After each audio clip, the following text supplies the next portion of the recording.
read? Yep, that's a reflection of my face staring down at 185 miles per hour, a new PB for me.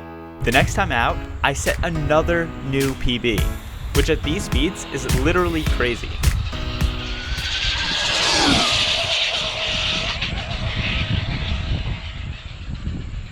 After this run, I got a little too confident and I made a lot of mistakes.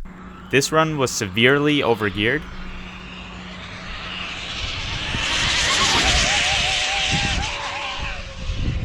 The wind almost blew me off the road right into a tree. Oh shit. I then had a crazy amount of problems with my drive shafts completely shearing.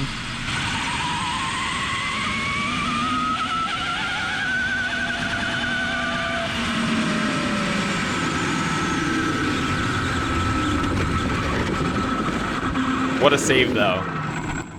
Then I just had a bunch of other failed runs.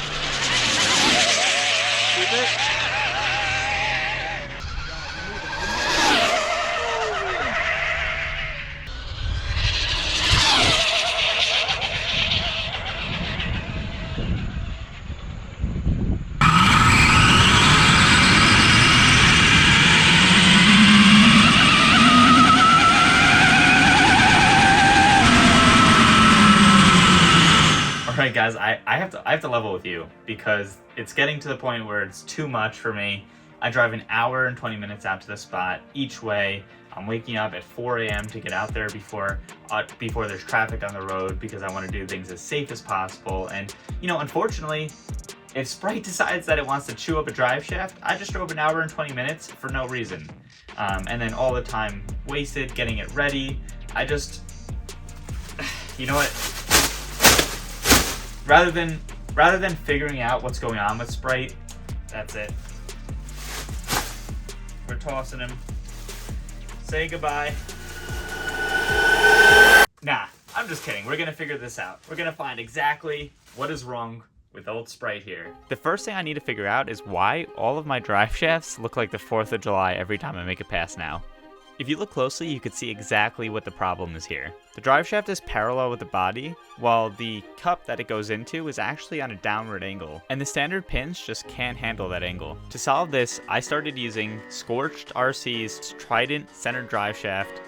This has ball bearings, and I love the engineering that they do over there. And as you'll see in my next run, it totally solves the issue with the pins completely ripping apart. And the next problem comes from having two totally separate drivetrains. This wasn't a problem before 180 miles an hour, but now that we're going so fast, the front wheels are spinning way faster than the rear wheels. My first idea was to put weight in the front end, so I put these tire weights under the foam, which didn't end up doing too much. So then I started watching video footage from inside the car, and that's when I noticed even at the highest speeds, when the car should have the most downforce, the front end was still a little bit loose. So then I started my quest to try and find a higher downforce body. Not knowing which body had more downforce than the FC100, I called the fastest guy in RC, James McCoy, and he told me the Porsche 917 from Delta Plastics is the body with the most downforce. The first thing I did was go to my friends at Island Hobby Nut to see if they had anything in stock. I feel super grateful because Ozzy ended up gifting me a Porsche body with an incredible paint job.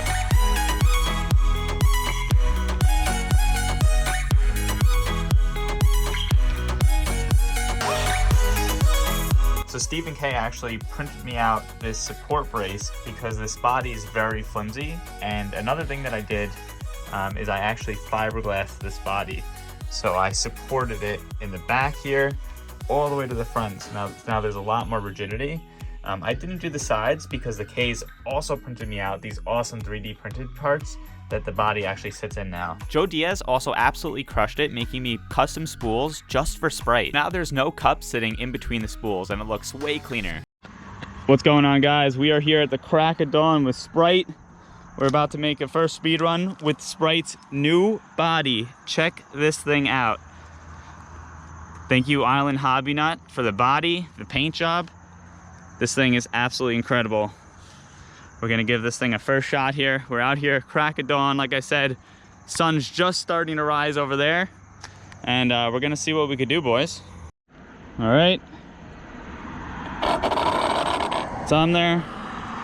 Track, start, read. 112, we're gonna clear it out.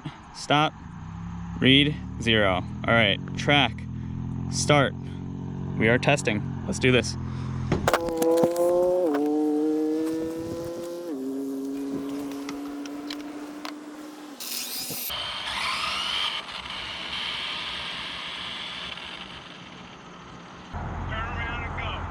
All right, here I come. Okay. Go, get on.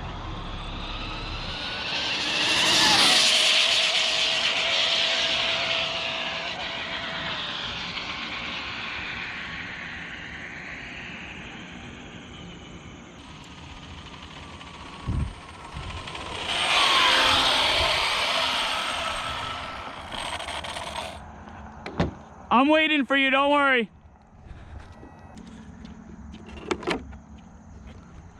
Let's go, Sprite. All right, let's see what this is. We're gonna stop. Read. Let's go!